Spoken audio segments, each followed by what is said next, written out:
What we're going to do is we're going to talk about adjustment versus manipulation. And there's a large difference. There is a conceptualization behind it as well. So for a lot of people in the allopathic world, and when I say the word allopath, what I mean is symptom treater. So they actually go right after the symptoms. So not a cause-oriented profession, the allopaths, they're a symptom-oriented profession. And that's why they use very invasive measures to chemically or physically alter the body, such as drugs and surgery. So what we in the chiropractic profession look at is how is the body going to be changed through a cause or a determinant of what's leading to the bigger issue. So we always like to say DC, or Doctor of Chiropractic, is a doctor of cause, and MD is more drugs. But that's just what we say. But you're not partial at all. I'm not partial at all. So when we look at this, there's the adjustment versus manipulation. So the two of them may by sight look similar. And that's where the conflict that a lot of people have, is that they go, well, it looks the same, so it must be the same thing. It's like saying a Ferrari, because it has four wheels, is the same as a Toyota. They're not the same thing. They get you places, they may do similar things, but they are not the exact same thing. So when we look at a manipulation, if you look at the root word, manipulate, it's to change the body, not through means of what it wants to do by itself. So to manipulate something is to alter something. And so to manipulate the spine is to take the spine to its end range of motion and then an extra movement. So you actually take it past what it naturally should be able to do. And that's the definition of manipulation, is to take the body past its end motion and go farther. So what that actually means is you'll take a segment. I want to say there's another spinal segment here, and say it's rotated to the side. Around this spinal segment, there are ligaments that run on the sides, down the front, and the back. The other thing is, I simplify this, but these bones are not actually perfectly square. The reason why there's actually curves in the spine is these bones are bigger in the front and smaller in the back. So like in the neck, so we're looking at the neck here, and we looked at, this is looking at you from the front. Now we look at you from the side. It actually goes like this. And so it's bigger in the front and smaller in the back, and that's why I get that curve. So to really accentuate it, it'd be like this. You see how that, if you add them together, will make a nice curve? That's how it works. So what happens with the manipulation is you will forcibly move the segment. And people can do that. They can forcibly rip on a segment and move it side to side. And that's when a lot of people go, ow, that really, really hurts. Or, ow, I have a lot of problems. And they'll feel inflammation, and usually they'll have more tension, and more problems will come from that later. Do you guys have any questions so far? So to manipulate means literally what the word means is to take the segment and move it past its end range of motion, causing physical damage. Because you will actually cause ligamentous damage, as well as a histamine reaction, which means inflammation will happen. And if you move it enough, you can actually cause enough ligamentous damage where the segment will not even stay in place. It'll become destabilized. Because what you're doing is you're taking the body from a state of rest where it is that way to protect itself, and you're moving it in a different direction. The people that manipulate are physical therapists and osteopaths, because their job is not to change neurological flow. That's not what they're looking for. An osteopath, the basis of their profession is to change blood flow.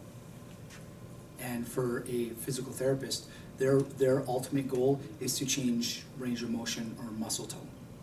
So they're looking at two specific subsets, which are smaller than a neurological based control system. Does that make sense so far? So now, if you're a chiropractor, it's a lot different because the adjustment has a different concept behind it.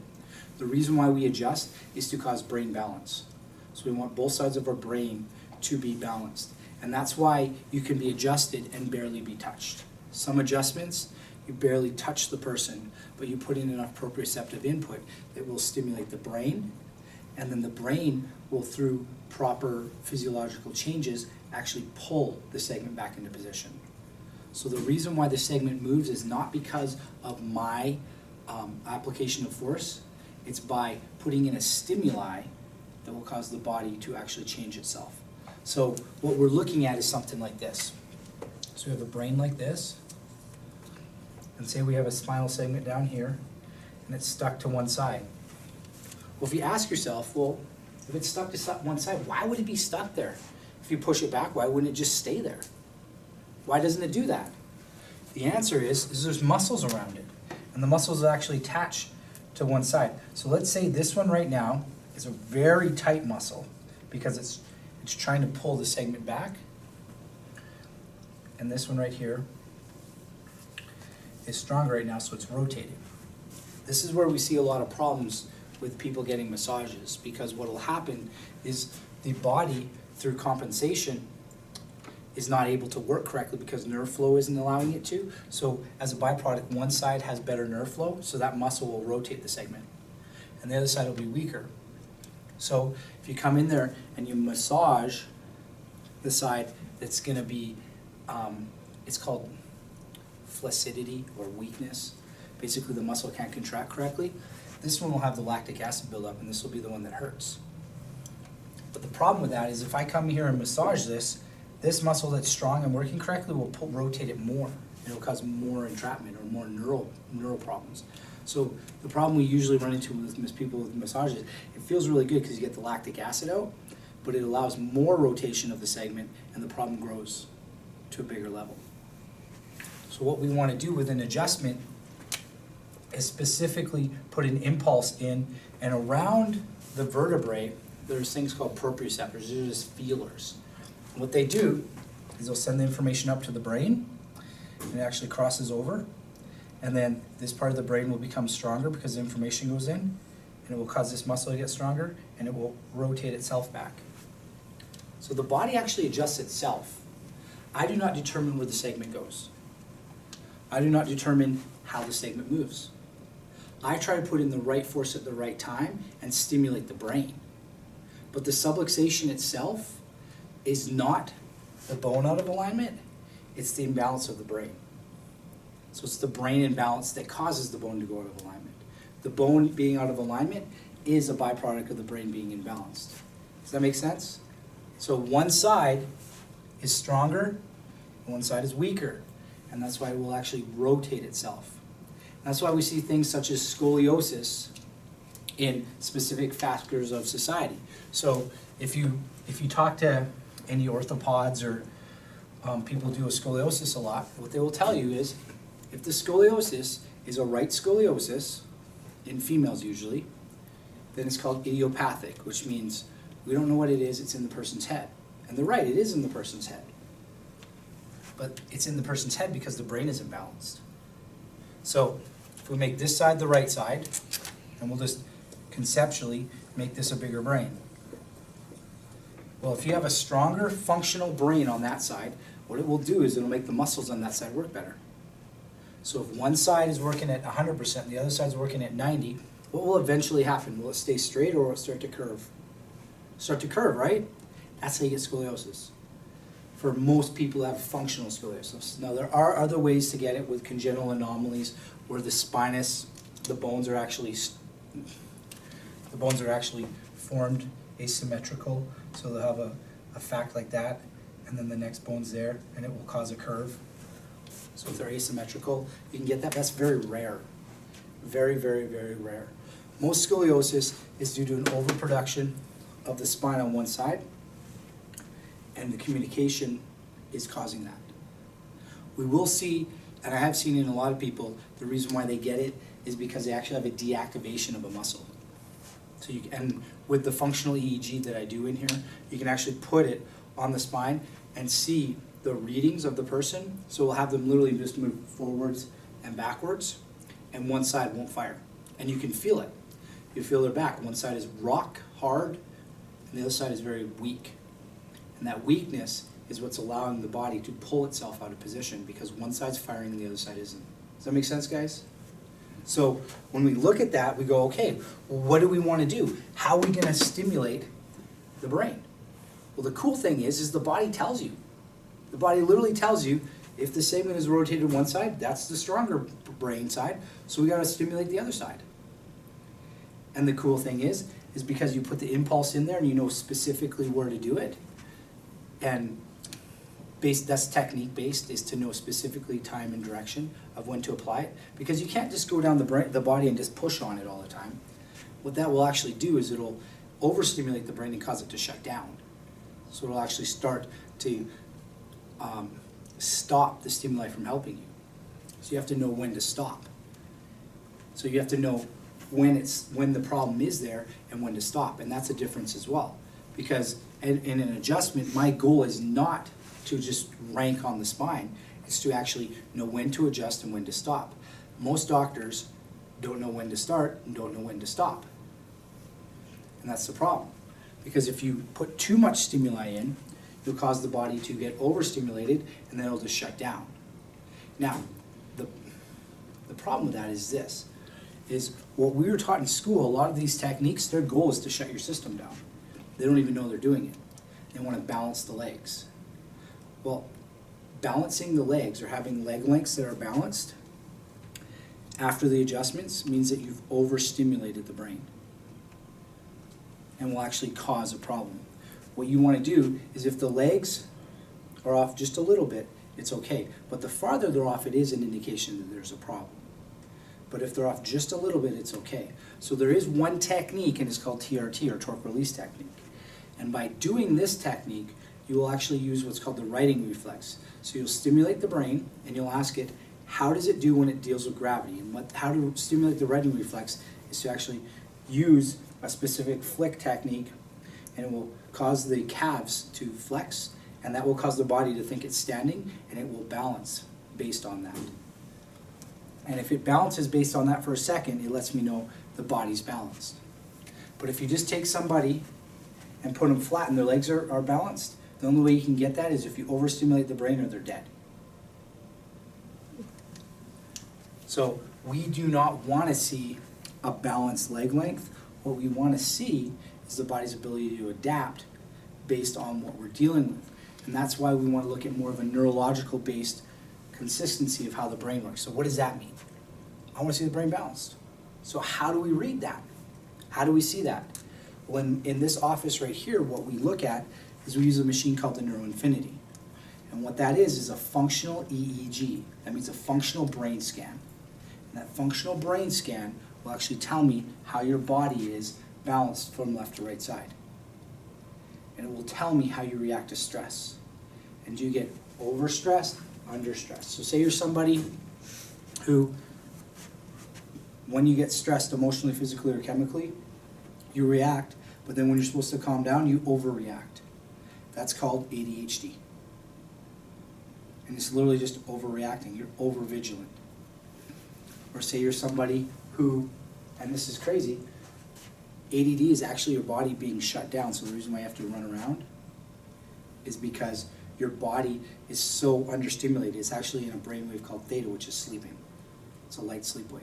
So the reason why ADD kids run around a lot and why Ritalin helps them is because you put them into a conscious state, which is going to be an alpha and a theta state. So to look at this, what we want to see is the brain balanced? Is the brain from left to right balanced, front and back? Are we dealing with things correctly? When the brain becomes balanced, it's been shown that your IQ will increase. And I've heard this stat, I don't actually have the journal article, but I've heard the stat of anywhere between 25 to 40 points in your IQ will increase if you have a balanced brain. And it makes sense, right? because we've all been taught what kind of brain does a woman usually have? Is it left or right? Right.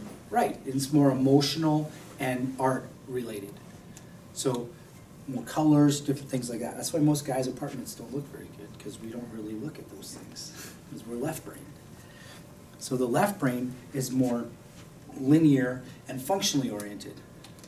So if you just leave a guy alone, his house is not going to be usually that pretty, because he's a left brain dominant guy. So he's got that milk canister, or what do you call it, one of those milk crates holding up his television, maybe a little chair, and he's happy, because it doesn't really matter, it's functional.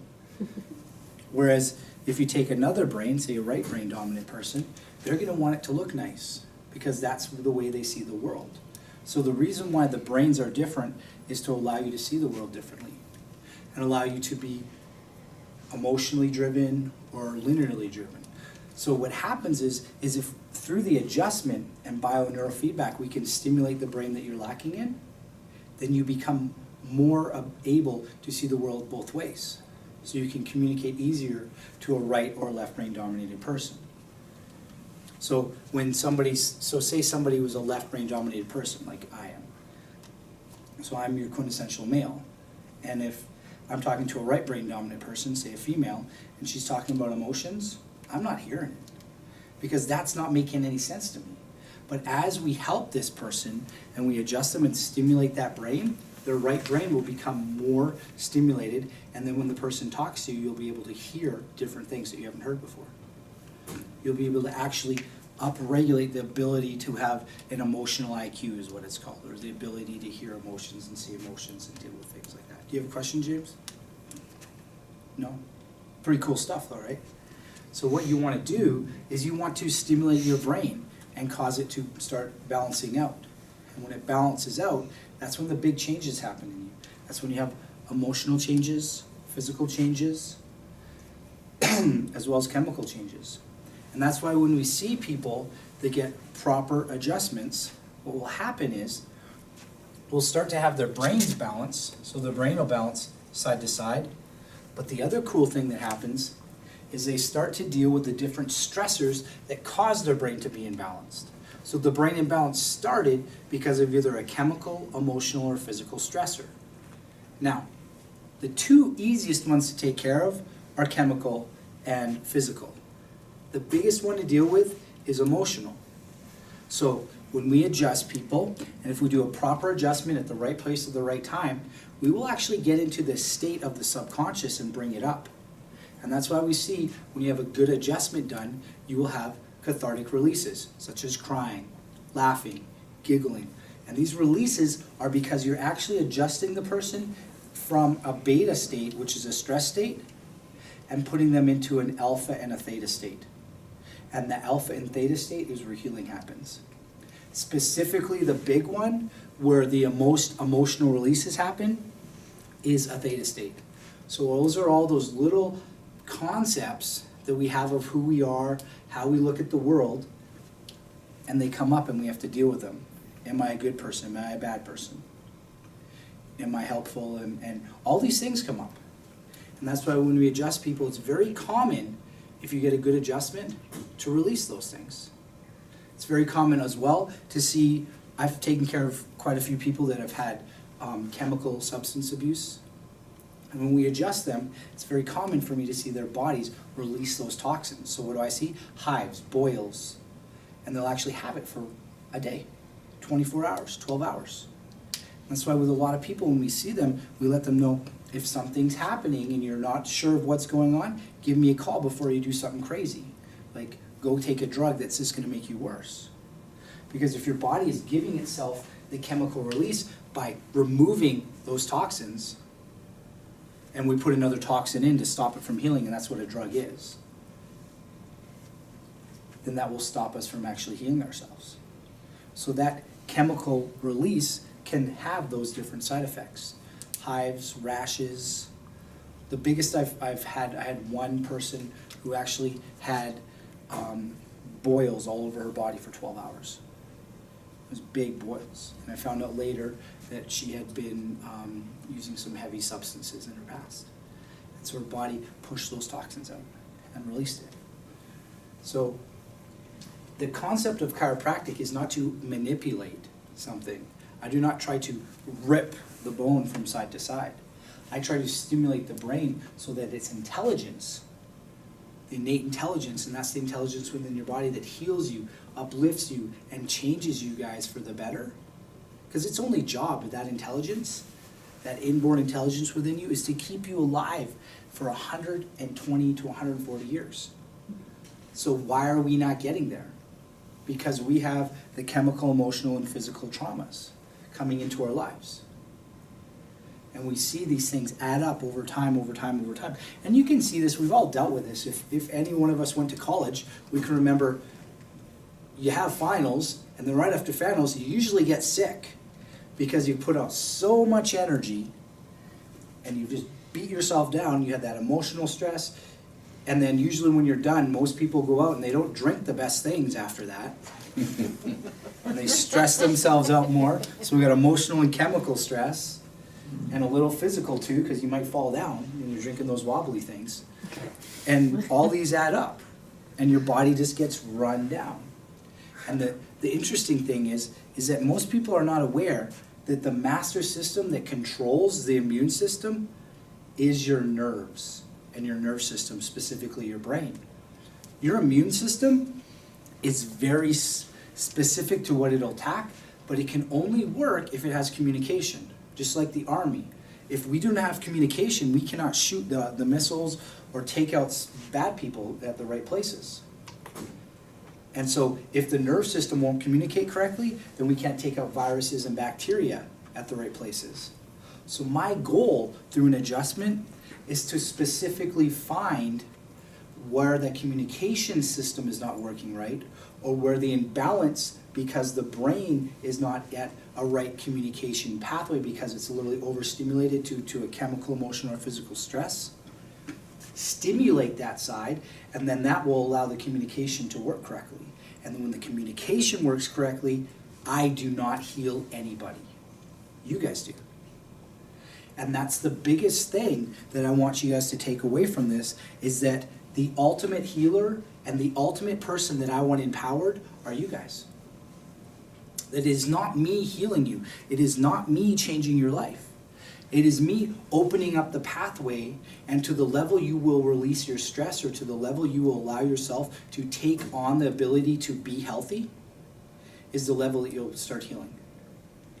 So it's literally you deciding where you want to be.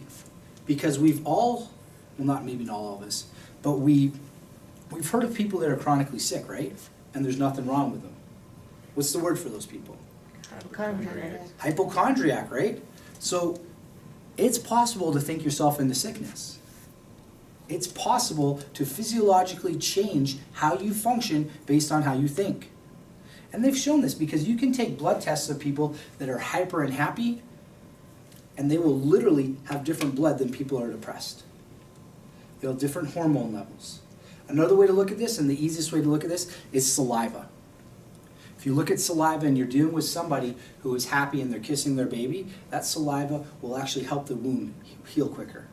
And if you have somebody who's angry and they bite somebody, that saliva is like a rabid dog's saliva, and it will take almost, I won't say forever, but it will take 2 to 3 times as long for that person to heal, because there's little enzymes produced that will stop that person from healing. How you think changes your physiology. How you literally conceive the world changes how your body works. So that's why the biggest thing that I have to deal with is the emotional stress leading to brain imbalance, the emotional stress leading to subluxation. One facet of the practice that I take care of is organ adjusting. So just by looking at how the body works, if I'm adjusting an organ, I'm putting stimuli into the brain.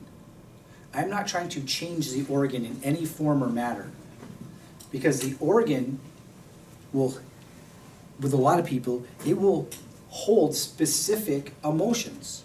The easiest one that I like to talk about is the liver. That's where fear lives. Or no, anger, I mean. Kidneys are fear.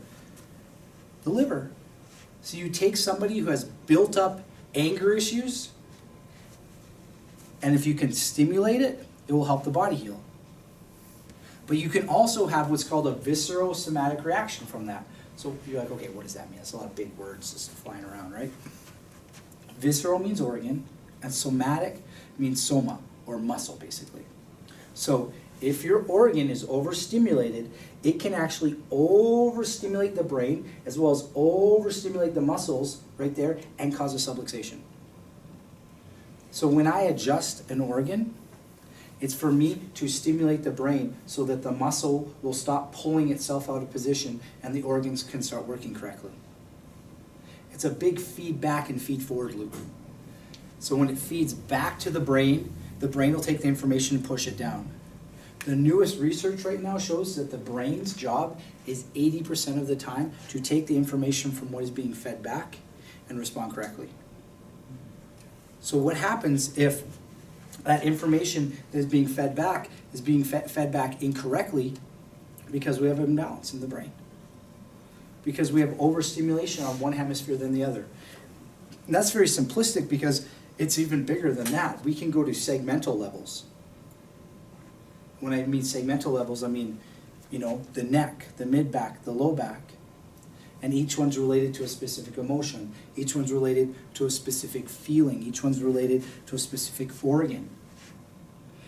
That's why when we look at people and we go, so we can do symptom. I don't like symptom care, but we can talk about it. Say I have somebody who comes in who has a sinus problem.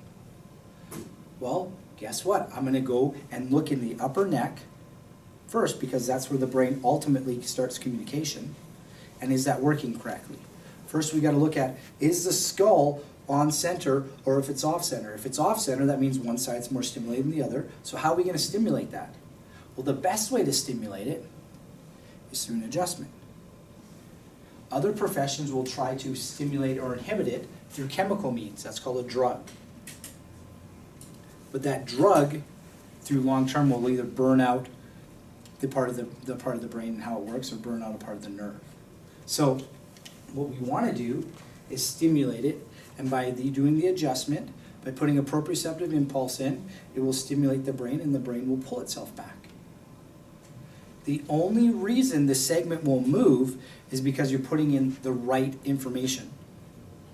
If you do not put in the right information, the body will not heal. And the body is so smart that you have somebody like Donovan Bailey. He was a runner for Canada, Team Canada.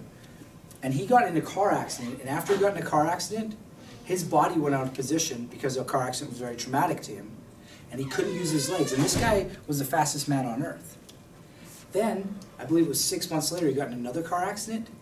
And that intelligence, that innate intelligence, was so smart that it took the force, applied it back, and moved his segments back, and now he can run fine. So his body healed himself. That's why in school they talk about, you can literally hit somebody in the butt with a shovel, and the body can take the force and use it for the best means possible. Now, that's not the most applicable or the best way to apply the force, so you're not going to get the quickest change, but the body's always going to use it. And we hear about these things all the time. Accidents, trips, falls. I tripped and I got better. I fell, I got better. And what happens is the body is constantly needing that energy to stimulate the brain to help it fix itself. It's always looking for it.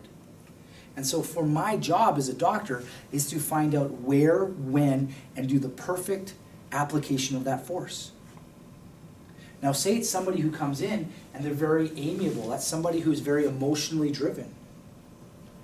I cannot put a lot of force into that body because that body, because of the way they think, will feel like it's being attacked. I have to use a different technique. And this is why it's called practice.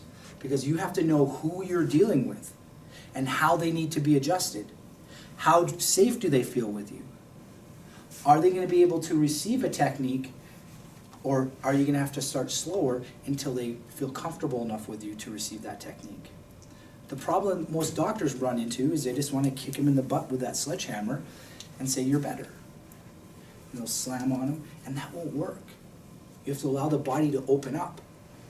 if you allow the body to open up through finding proper neural channels, when you adjust them, that application of force will go directly to the right part of the brain that needs to be stimulated, and the body will adjust itself, and you'll have huge releases. And that's why I love adjusting new people, because we always get to see what's going to happen. How big of a change is going to happen? My favorite person to adjust is a baby, because they don't have all this emotional garbage that will stop them from healing. Babies and animals heal quicker than anything else. And when they start to talk, then the problems start happening, because then they start making up stories and doing stuff. But literally, when you see animals, they heal quicker than anything, because all they know is that when this person touches me, I do better. When I used to practice in Michigan, I had a dog that came in, and what had happened, this dog was running full tilt, and another dog clipped it, and it hit its butt, and it herniated a disc. And it had drop foot. So its foot was dropped down. It couldn't use it because what had happened is the disc had bulged and put enough pressure on the nerve, so the motor wasn't working correctly. And in 3 visits, we adjusted that dog, and it could run again. Now, when a human would drop foot, they would tell you could have that for life. But this dog, after the first couple adjustments, started running in and jumping on the table and knew. So they innately feel what's right and wrong. So I know I got off topic a little bit there, but the big thing I want you guys to understand here is my job is not to change the motion of the vertebrae. That's the byproduct of changing how the brain communicates to itself. So the adjustment is to change the way your brain communicates to your body. And that's why a chiropractor can say, if I adjust you, your liver can start working better. If I adjust you, these things will start working better. Because what we're doing is affecting the autonomic nerve system. We're not looking at one specific segment and the pain and inflammation associated with it. Even though we can do that, that's simple. But how about the bigger things? How about helping people get out of stress so their bowels start working? Getting out of stress so that they don't have so much glucocorticoids produced that they get type 2 diabetes. Getting out of stress so that they can conceive. The adjustment will take you from a stress state and put you into a relaxation state. This is the job of a neurological based chiropractor, is to adjust you to change your nerve system. And the structure and everything else changes along with it. But the goal is to change the nerve system. It's not to take a joint and reef on it and say, look, you have better range of motion. That's not my job. But that's what you will hear from other professions. Look at this. I'll just manipulate here and your head can move farther. I go, well, what did that achieve? Okay, your head can move farther, but how are we changing the neurological function? How is this affecting your whole life? How is this affecting you emotionally, physically, and chemically? There's a bigger hierarchy of what we want to see here. And if we're looking for optimal human potential, that's what you want to look for, is somebody who will take care of you and take care of you on the order of changing your neurology, not looking at your symptoms. Because ultimately, if you're a symptom chaser, you're going to either drug it to death or cut it out. But if you're after optimal performance, that's a whole nother ballgame. Because that means you can always grow. Because nobody's ever done until they're 6 feet under. But we want to keep seeing you grow higher and higher and higher. And that's why we see different things in this office. That's why we see depression go away, anxiety go away. You know, simple things like frozen shoulder or whatever, a physical thing. But the big ones that we love taking care of in this office are the ones that nobody thinks can get better. The hard cases that have been told they'll never get better, such as things like MS, ALS, depression, anxiety, Guillain-Barré. All these things are a depleted nerve system because your body has been overstimulated by stress. Do you guys have any questions? I do, about scoliosis. What about people who have a humpback in the thoracic spine and a swayback in the lumbar?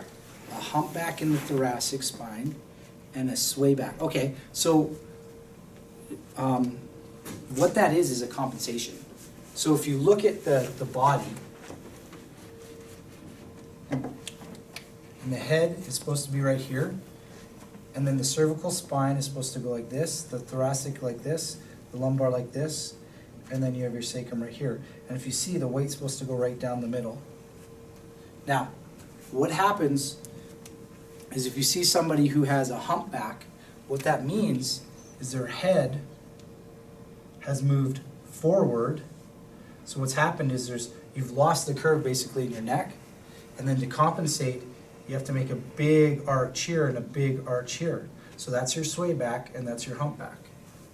So you're actually pushing your head forward, so as a byproduct, you gotta lean like this. So your head is still over your sacrum, it's just that you're compensating in between to cause your body to deal with that. Now scoliosis by definition is looking at a different way. This is from the side, this is what you're supposed to look like. And scoliosis is usually something like this.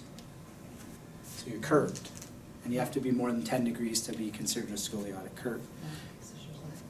Little s, yeah. So what we want to look at is, how is that brain imbalance causing that problem? How is that person's life, physically, emotionally, chemically, causing this issue? Do we look at them and say, okay, this person has a lot of emotional stuff, so when I start adjusting them and I start putting them in theta training, we're going to have to find a psychologist to work with them because a lot of stuff will come up.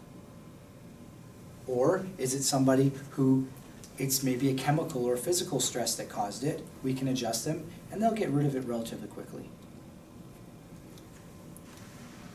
Did that answer your question? Mm-hmm. So yes, the difference is that with a normal spine, you're lining up fairly straight, and you have the arcs of the curve. And the arcs and stuff I'm talking about here is based on the work of Pettibon and CBP. And what they show is that there's specific arcs and specific angles, and they're all in circles. But when you have that big sway back, you still line up, it's just that your arcs are bigger and that humpback. The problem though with people having that is that the compensation will lead to neural impingements, specifically up here that go to your heart and lungs and down here that go to your bowels. So we usually see people with heart and lung issues, maybe some arm issues, and then depending how far it goes side to side, then that's where the kidneys and the liver and stuff like that start getting sick. And then in the low back, that's when we start seeing bowel problems, specifically constipation or diarrhea, different things like that. So it's really about how they're compensating to deal with the issue. And the truth is, if you can get it early enough, that's when you can get the biggest results. So that's the best time I like taking care of people with scoliosis, is the earlier in their life. Because then that neural pathway isn't there long enough to be ingrained, and it's harder and harder for me to deal with it. When you do get older in life, that's when we start seeing things such as arthritis or stenosis. Now, these things are all just compensations for subluxation. So you have a subluxation, the joint won't move correctly because the body's out of alignment. Then you start wearing out one side more than the other. That's going to be your arthritis. You have another one, stenosis, and a lot of people are scared of this that word.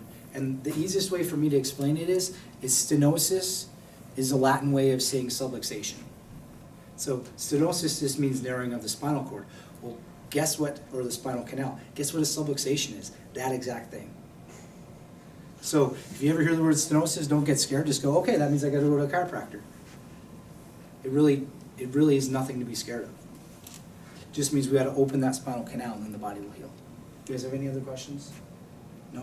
Excellent. So if you guys learned anything from what I said tonight, which I hope you learned something, at least the difference between what a manipulation and what an adjustment is, and what the underlying cause and the goal of the two are, then just have a friend in mind and tell them, maybe you should come to one of these talks. Because I don't charge anything, because my goal is not to make money off of you guys coming in. My goal is to educate you. My goal is to uplift you guys so you guys become beacons of truth for other people.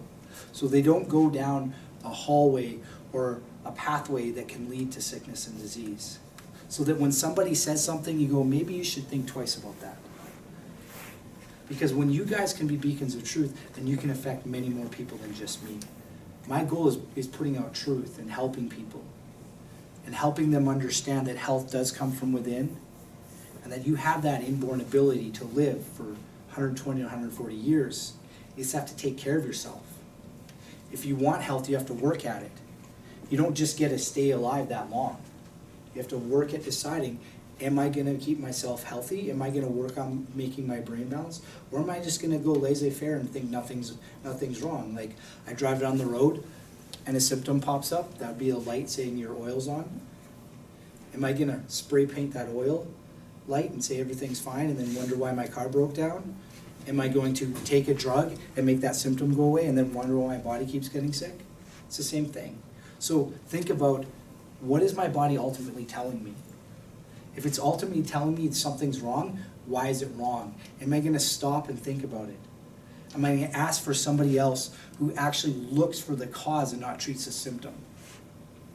Am I gonna look for the thing that is underlying causing the problem?